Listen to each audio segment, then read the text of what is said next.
The last ride, a biker's final mission. They say every legend dies twice. First when the man stops believing in himself, then when the town forgets his name. Mike the Wolf Edwards was about to prove them wrong, but nobody knew it yet not. Even him. The rusty bell above Murphy's diner hadn't rung in 20 years. Not until that October morning when a shadow fell across the cracked linoleum, and every conversation died mid-sentence. The leather boots, worn but purposeful, belonged to a ghost most folks thought was 6 feet under. The waitress dropped her coffee pot, sending ceramic shards across the floor like fragments of the past. Finally breaking free, Mike Edwards wasn't supposed to be standing there. Hell, he wasn't supposed to be anywhere once. This town knew his name like a prayer and feared it like a curse. The wolf had been their king, their rebel, their conscience wrapped in chrome and defiance. His motorcycle gang, the Desert Wolves, had ruled these streets with an iron fist and a code of honor that meant something in a world gone soft. But that was before the betrayals, before the losses, before the night that changed everything and sent him disappearing into the desert. Wind like smoke from a dying fire. The townspeople remembered that night. How could they forget? 3 men dead, 2 families destroyed, and the most feared biker in 3 counties vanishing without a trace. Some said he'd died in the desert. Others whispered he'd gone to prison under a false name. The smartest ones knew better. They knew the wolf had simply chosen to disappear because staying would have meant more blood, more pain, more destruction. Now, 20 years later, he was back. And everyone wondered the same thing. Why now? What could possibly bring a dead man back to life? The answer lay in the folded letter tucked inside his weathered leather jacket, a final message from someone who'd been dead for a decade. Somehow, finding its way to his door last Tuesday. The envelope bore no return address, no postmark, just his name written in a hand he'd recognize anywhere. Inside, 3 words that had haunted him since. It's not finished. Sarah's handwriting. Sarah's words. Sarah's ghost reaching out from beyond the grave to drag him back to the place he'd sworn never to see again.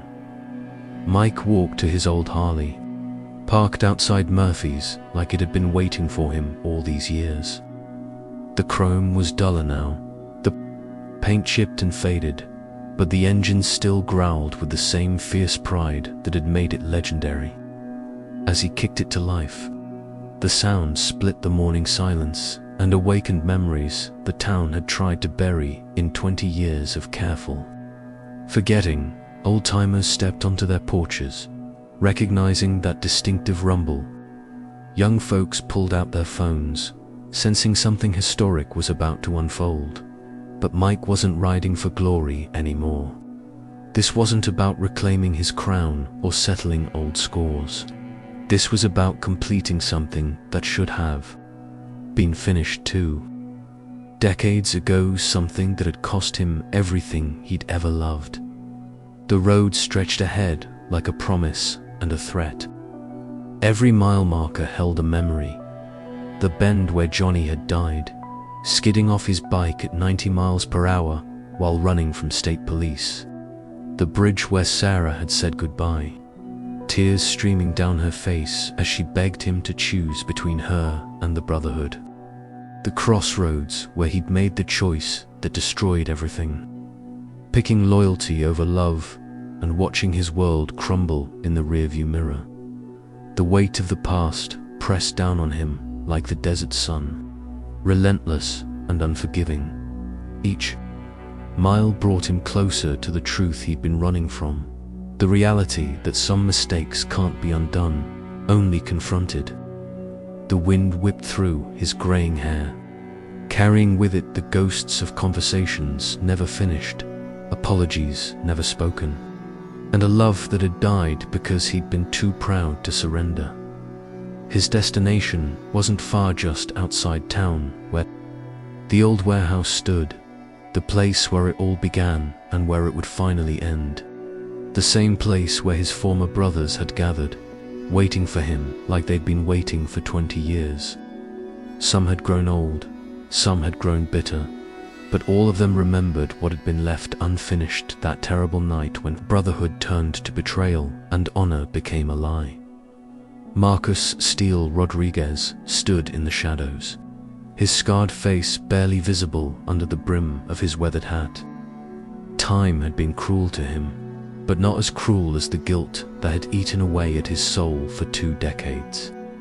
Next to him, Tommy Chains Morrison gripped his wrench like a weapon, his knuckles white with tension and old rage.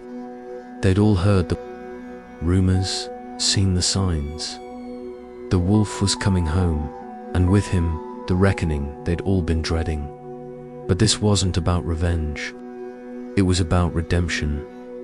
Mike pulled up to the warehouse as the sun dipped below the horizon, painting the sky blood red, like an omen of what was to come. The silence was deafening as he killed the engine and removed his helmet. His hair was grayer.